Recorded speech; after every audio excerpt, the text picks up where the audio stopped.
करेंगे किसानों के मुद्दे को लेके। किसान लगातार ये चाहते हैं कि दिल्ली पहुंचे।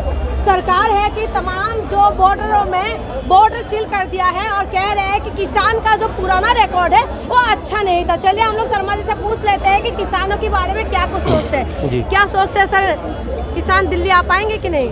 आना चाहिए जी। हालांकि जिस हिसाब से सरकार ने प्रबंध कर रखे हैं उस हिसाब से तो लगता है कि उनको आने नहीं देंगे, घुसने नहीं देंगे, उन्हें अपनी जायज़ मांगे रखने नहीं देंगे, लेकिन उन्हें आना चाहिए। इस लोकतंत्र में सबको अपना अपना अधिकार है, अपने अपने मत रखने का अधिकार है, अपनी आवाज़ उठाने का अधिकार है। आप उनकी आवाज़ कैसे कुचल रहे हो? और जो सरकार कह रही है कि उनका पिछला ट्रैक साफ नहीं था, आपने पिछले ट्रैक में उनके साथ किया क्या था? लगातार आप उनके साथ बातचीत करते रहे। जब वो धरने पे बैठे हुए थे, बार बार आपके प्रतिनिधिमंडल जा रहे थे और हमेशा अपनी रटी रटाई बात कह के आ रहे थे। किसानों की एक भी मांग आप स्वीकार करने को तैयार नहीं थे। जब लगभग 1 साल हो गया और उसके बाद जाके जब उन्हें दिख गया कि अब ये वास्तव में नहीं रटने वाले, इंटरनेशनल लेवल पे लगातार बेइज्जती होनी शुरू हो गई भारत सरकार की कि हाँ ये 1 साल से किसान धरने पर बैठे हैं, ये हो क्या रहा है। आपने देखा होगा कि पीछे इंटरनेशनल लेवल पे बहुत सारे ट्वीट्स आए थे। उसके बाद जाके किसान कि थोड़ी सी इनके मामला कानों पे जू रहेगी सरकार के, और थोड़ी सी सरकार बैकफुट पे आई थी कि हाँ ठीक है हम किसान कानून जो है ये वापस लेते हैं। हालांकि आज तक भी आधिकारिक रूप से वापस नहीं है, उनको होल्ड पे डाल दिया गया है और तब उनको आश्वासन दिया गया था हम आपकी MSP सहित और भी अन्य जितनी भी लंबित मांगे हैं वो सारी पूरी करी जाएंगी। लेकिन आज करीब 3 साल इस बात को हो गए, क्या उन्होंने MSP उसको लागू करी? क्या उन्होंने उस चीज़ को करा जो उस वक्त उनसे वादे करे गए थे? तो ट्रैक रिकॉर्ड सरकार अपना देखे कि किसानों का देखे?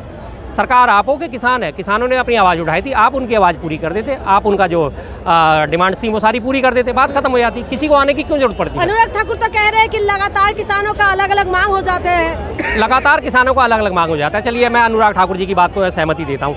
तो भाई परिस्थितियाँ भी तो बदलती रहती हैं, आज कुछ है कल कुछ है। आप अगर कोई परिस्थिति बदल जाएगी तो आज जब कहते हो कि आज से 70 साल पुराने कानून नहीं चलेंगे, आपने CRPC में बदलाव कर दिया, आपने IPC में बदलाव कर दिया, तो आज क्या वो मांग नहीं बदल सकती? क्या आज इतनी महंगाई बढ़ गई तब आपने वादा करा कि चलो उन्होंने 18 रुपये MSP की मांग करी और उनको 18 भी नहीं दिया गया। आज महंगाई जब इतनी 5 गुना हो चुकी है और अगर वो 22 रुपये 24 रुपये मांग रहे हैं और अगर वो इस बात का बदलाव कर रहे हैं तो क्या उनका बदलाव माना जाएगा? क्यों भाई, परिस्थितियाँ भी तो बदली हैं। अगर उनकी तुम्हारी परिस्थितियाँ बदल रही हैं तो उनकी भी तो बदलनी है, किसानों की परिस्थितियाँ भी तो बदल रही हैं। तो मांगों का क्या मतलब है? आप उनकी मांग पूरी करो। किसान हमारा अन्नदाता है, उसके साथ ऐसा व्यवहार किसी भी किस्म से स्वीकार्य नहीं है। जिस तमाम जो है फोर्स को उतार दिया है वहाँ पर, जी। पुलिस पूरी तरीके से तैनात है, परिंदे भी पर ना मारे। बिल्कुल बिल्कुल, वही मैं चीज़ कहता हूँ कि मुझे लग रहा है कि किसान नहीं आ रहे, या तो पाकिस्तान से आतंकवादी आ रहे हैं, या चाइना से आतंकवादी आ रहे हैं, या चाइना से घुसपैठी आ रहे हैं। सरकार की नज़रों में तो ऐसा लग रहा है। भाई आपने सारी फोर्स यहाँ लगा दी, आप इतनी फोर्स बॉर्डर पे लगा लो।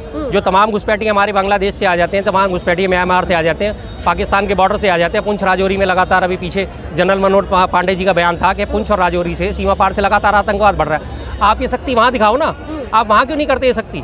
आप शक्ति कर रहे हो अपने लोगों पे, जो आपके अपने नागरिक हैं, जो आपको टैक्स दे रहे हैं, जो आपके लगातार GDP में बढ़ाने में सहयोग दे। भारत एक कृषि प्रधान देश है, मानते हैं सारे इस बात को, सिर्फ मैं ही नहीं मानता, सब जानते हैं। और वास्तव में हकीकत है 70% जो हमारा कृषि आधारित है सारी की सारी इकोनॉमी, और उस 70% की आप आवाज़ नहीं सुन रहे। आप उन्हें खालिस्तानी आतंकवादी और ना जाने क्या क्या उग्रवादी और दुनिया भर के आप उन्हें तमगों से नवाज रहे हो। क्या ये हकीकत है? क्या ये सच्चाई है? किसान कितनी मेहनत करता है, सुबह 4 बजे उठ जाते हैं अपने फसलों में पानी लगाने के लिए। सबसे ज़्यादा हाड़ तोड़ मेहनत किसान की होती है। क्या उसे मेहनत का पूरा हक मिल रहा है? आप महंगाई बढ़ा रहे हो। आज मैं पुरानी एक बात करता हूँ, इससे पहले 2017 में 325 रुपये क्विंटल था गन्ना, MSP उसका 325, आज वो 370 रुपये हुआ है। लेकिन उस वक्त हालात क्या थे? डीजल पंप सेट चलाने के लिए डीजल मात्र 55 रुपये लीटर था, आज डीजल है 90 रुपये लीटर। उस वक्त जो है बिजली की यूनिट 50 पैसे यूनिट थी, आज वो 1.5 रुपये 3 रुपये 5 रुपये यूनिट पहुंच गई है। तो क्या बदलाव नहीं आया? उस वक्त चीनी जो थी खुदरा रेट में हमारे को बाजार में 34-35 रुपये लगभग मिलती थी, आज चीनी 48 और 50 रुपये पहुँच गई है। लेकिन किसान का क्या बढ़ा? 325 से मात्र 370, सिर्फ 50 रुपये एक क्विंटल।